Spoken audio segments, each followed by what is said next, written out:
Everybody's coming. That's a good sign, huh? This sure isn't like football where guys flip at the last minute.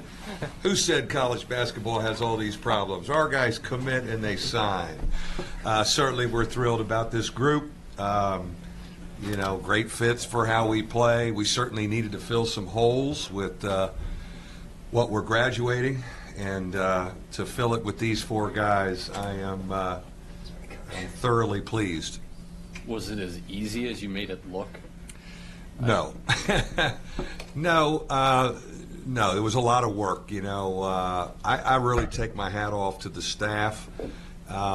Certainly Ryan and Ryan have given us kind of new energy, but Rod Balanis was fabulous, handling prospects and then kind of getting those guys ready, helping Ryan and Ryan kind of training them a little bit about how we do it. So I thought the three of them, and then when you add Atkins and Swanigan on campus visits, those guys being able to interact with families, I love that. That's a powerful five that can really connect with young people. How does a coaching staff approach signing day? You've had guys committed. I think Nate was the last one in late September. Does it end there, or do you wait until signing day and everything becomes official? How do you guys handle it? I think you're always continuing to develop the relationship with the kid, even after today. Still staying in touch, and even after those young men committed, I'm still talking to them once or twice a week, checking in. And what's neat about it is, what happens a lot of times is once they commit, they're really comfortable about reaching out to me. Coach, saw the exhibition last night, saw DJ, what did you think? And so you like that the relationship kind of takes another step. It's just not one way where we're recruiting them and they're kind of, listening to everybody. So you continue to develop that relationship. I have always loved to try and get to see them play, too, in December, get out and watch them play one time. And I will still, even though we've got four, you still want to try and get out and see them all. It's been a thing the last 3 years where you've covered so much new territory, winning the ACC, winning at Duke. Is this just another step of getting such a highly ranked class that really you've never had here? Yeah, I think it is, Tom. There's no question. Things that I think, our success, our style of play, our offensive style of play, now I think is really out there. It was always there, but it's really gotten out there the last 3 years. And development because of that offensive style of play. Joining the ACC has been a very, very strong piece to the puzzle and a selling point. There's no question that we can actually talk about the practice facility now and walk them through over there, and I've got some drawings of it. That has helped. NBA guys, you commented on that in your article, which I thought was right on, having some NBA guys out there. So I think it's been a combination of a lot of things, to help, really get this group into Barn.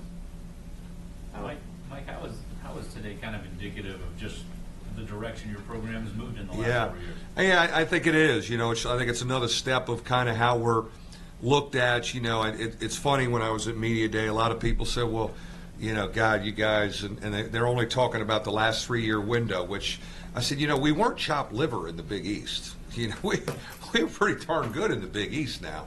And so I think our program always has been respected, after we've got it built and we were doing it the way we were doing it in the Big East. But certainly, an ACC championship and playing in that title game twice and the Elite Eights, some NBA guys, playing in big games on national TV and delivering enough times on that stage to kind of get you, we're thought of a little differently now, and this class, I think, is an example of it.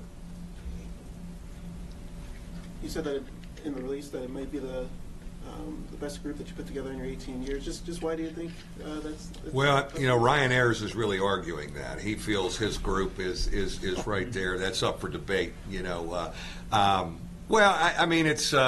very rarely do we sign four guys, so but all four of them really gifted, really fit how we play.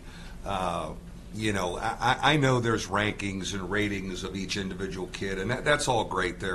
I think most of them are top 100 or whatever, but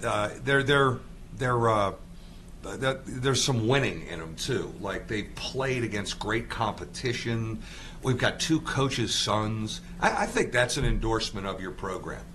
When you have 2 coaches' sons, 2 coaches, very good coaches, veteran guys, send you their sons. I'm flattered and I'm honored that with the Goodwin and the Carmody situation, these dads felt trusted enough to hand their sons over to me. Does that go back to having Carmody and Goodwin as sons of coaches? They understand maybe a little better of how you play, like offensively. Yeah. Like they can say Robbie or Dane. No question. They're going to fit there. Yeah, there's no question. I think both dads early in the process they've watched our program. Mm-hmm. I think maybe they've run some of our stuff from afar, even before I started recruiting their sons. But they've also liked the development piece of it. Guys get better here. I think they both know in those 2 cases, and really all 4 cases, but those 2 specifically, they know their sons need it. They don't have all the answers as freshmen, and they're going to be with us. And I think they've liked the 4-year progression of guys getting better here. How did you find out about Prentice? Can you walk through that situation? Yeah. Did you get a text or? You know what? Dad? This goes way back. Steve Turner, the Gonzaga coach, and I go really way back, our old DC days. He probably texted me about Prentice summer before he got there as a 9th grader. And it's interesting because so he was on the radar and I had our guys tracking him, but I had not seen him. First time I saw him was the ACC tournament was in DC, and we had the bye, right? We had the bye. We drove over, the hotel was 5 minutes from Gonzaga. Coach Solomon and I went over to watch Chris Likes because we were watching Chris Likes, and I couldn't keep my eyes off Prentice Up, who was a 10th grader at the time. And I remember telling Anthony, I said, well, let's make a run at Likes, but I'll tell you what, if we miss on him, let's crank it up on this guy. And, fortunately, I think we were able to really start on him early, that he was our guy, and that really helped us. And, Matty Farrell's leaving. He's looking and saying, boy, there's a lot of room there for a ball handler as a freshman. He had a very successful surgery, by the way, a week ago. That ACL got torn in the summer, and it was kind of hard to detect. Anyways, actually the Wizards team doctor did the surgery, and the Wizards team doctor's son is a Gonzaga senior in Prentice's class, so he felt very comfortable. And I'm confident, July he'll be moving and running with us. I think when we go to the Bahamas for our foreign tour, we're going to go there for a week in August. I think he'll be playing with a brace, and by October 1st, we feel he'll be ready to roll. Just general excitement to get the regular season started now. Yeah, I mean, the real stuff's coming now, and we just got done watching a bunch of DePaul, but DePaul's very different because they've got a lot of new faces. So trying to watch a little bit of last year and get a feel. I have a lot of respect for Dave Lato. Dave's been in the business a long time and a very good coach, and I think he's starting to build some things over there. But we know we're going to run into a very emotional and motivated team over there in their home opener in a new building. Maybe a little too early to kind of say if you have your guys where you want them to be at this point. I don't think we're where we want to be. I think this is a team that, certainly can get better, especially when you look at like a Pfluger and a Gibbs in new roles. And then really everybody coming off the bench for us is new, given the fact that Torres right now is not completely healthy. So I'm not including him in that comment. But, the guys that we've been bringing off the bench, it's their first time playing. So I think there's a lot of growth with this team. I think I have to remind my older guys, my veteran guys, that especially Bonzi and Matty, like we're going to grow. Like we have to grow, and we're going to go through some stuff. Sort of walk through Nate's recruitment just because he was the last guy in there. Yeah, we wanted to offer Nate a year ago in the fall, and we went up to Northfield, and he was hurt. He just had a really injury-prone. The ankle took a long time to recover, and then even in April, the April AAU weekends, he still wasn't doing it, and he wasn't. I think he was still a little sore. And then starting in July, the June weekends, the first weekend really was intriguing to the point where they played in a little off-site tournament the second July weekend down in Atlanta.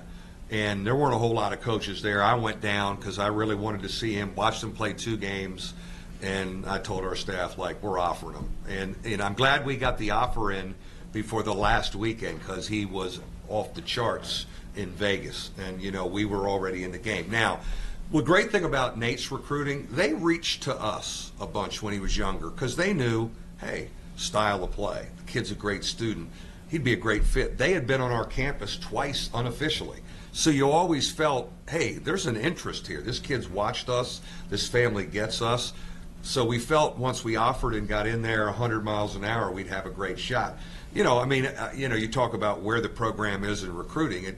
North Carolina, Arizona, for us to beat them on a guy like Nate is I think, a real feather in our cap. How quickly do you think about these guys in terms of where they might fit as soon as next year? Well, given what we're losing, that's why we're going to do a foreign tour this year. So we have 10 extra practices because all 4 of those guys, I think, could be factors for us. And we really have to get them ready and evaluate them. And I think, again, we could be a little different than the consistently veteran groups that we've been able to. But for me, I'm kind of excited about it. It's kind of like a new thing with some young guys. Now, thank God these young guys are really good players. They're really smart. They're going to have to get older and stronger. But I'm looking at all of them contributing as freshmen. How much did you look at, with what's coming in next year? You really had to do a foreign tour. Oh, absolutely. Timing. Yeah. We were waiting, and we looked ahead and said, we lose Bonzi and those guys. Whatever we have coming in, those guys have to get reps. Those young guys have to play. So the great thing is you get the 10 extra practices, and then our goal would be to get down there and play 3 games in the Bahamas, stay there a week, and play 3 games down there. Strategically, it's perfect for this group. August, yeah. Right after my Coaches versus Cancer events, after that golf tournament, I think we're going to jump on a plane Tuesday and head on down. 2 still to give? Just going to hold? Yeah, 2 still to give. Obviously, we're still involved with 1 senior. We'll see where that goes. We'll continue to dig at the transfer market at the semester break, and then certainly in the spring, if another high school senior emerges. What happens now is I found myself a lot of times at this point say, well, I don't think we'll deal with a senior. But now you have a lot of kids when when head coaches leave programs a la Goodwin, you have guys available all of a sudden in the spring. So, you kind of keep an open mind to see what gets thrown back into that pool of players. And given the state of college basketball, maybe there'll be more free agents in April. So how many times was the Northfield Mount Herman Express from South Bend there? Was it 3 or 4 Mondays in a row? We timed that up pretty good on Mondays. We made sure we were, and that first Monday I had the whole staff with me. We all went in, and the little airport that I flew into up there, the guy running the airport, there's one guy runs the airport. He said, Coach, you're back again. I said, and I'll see you next Monday. He said, well, we got a pretty good little bar in here if you want to get something to eat. I said, I'll grab a drink with you next Monday. So, yeah, they got to know me real well at Northfield cafeteria. We'd eat dinner at the cafeteria there, and it worked out good because we felt we need to get him in quick and keep the pace on him, and I think what helped Nate feel comfortable was those 3 other guys. Mm-hmm. He got to know them on his visit. And I think those guys, they really helped us recruit him, his current classmates. Did he say anything about when he was playing out here, every time he made a shot, it was almost like a standing ovation for him? Yeah, we had a great crowd. Our people, our fans, they got it. I think they read your article on game day, and, they do. They know who's in from the recruiting sites, but his mom mentioned that at breakfast the next day. I said, just by design. Mike, you guys won't sneak up on anybody this year. No. Come in, ranked high. What's good about that, and what also is challenging about that? Well, I think it's neat for the program to be talked about, especially when you have a Player of the Year candidate and a heck of a senior guard who are just great stories in college basketball, guys that have gotten better every year, and I don't know if anybody would have ever projected when they were seniors in high school that they would be in this territory. But I still want us to play with nothing to lose and a chip on our shoulder, and I think I'm fully aware that there's going to be growing pains with our group, given some new faces in new roles, and then the difficulty of our schedule, and especially our road schedule. Like, we are going to get punched around, and it's a great challenge for our leadership to keep our group together and moving forward and staying stable through difficult times, because we're going to run into some tough stretches.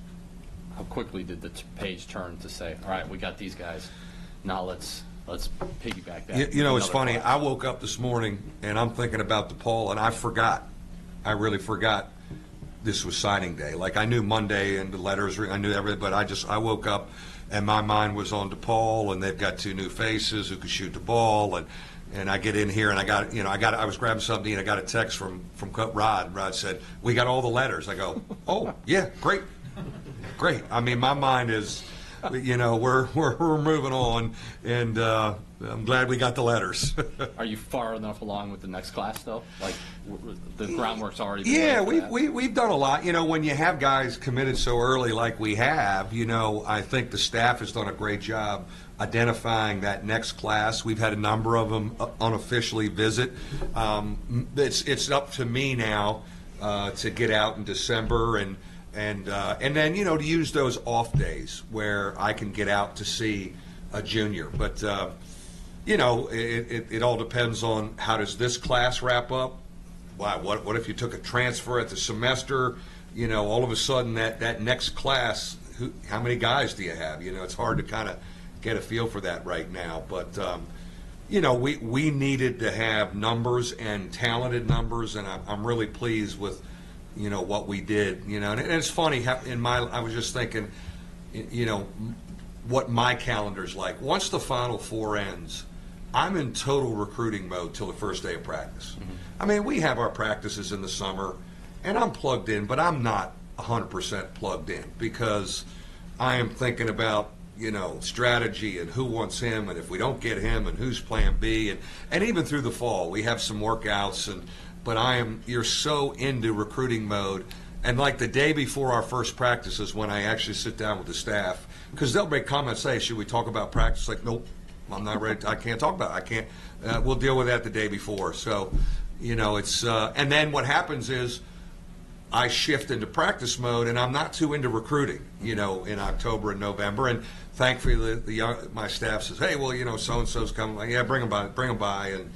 But you're into it. You shift to a whole nother frame of mind once practice starts. But certainly, getting this finalized today is great. It's a good day for our program. I think all four of those kids are really excited about coming, and again, it'll be a great summer for them, given that we have the foreign tour.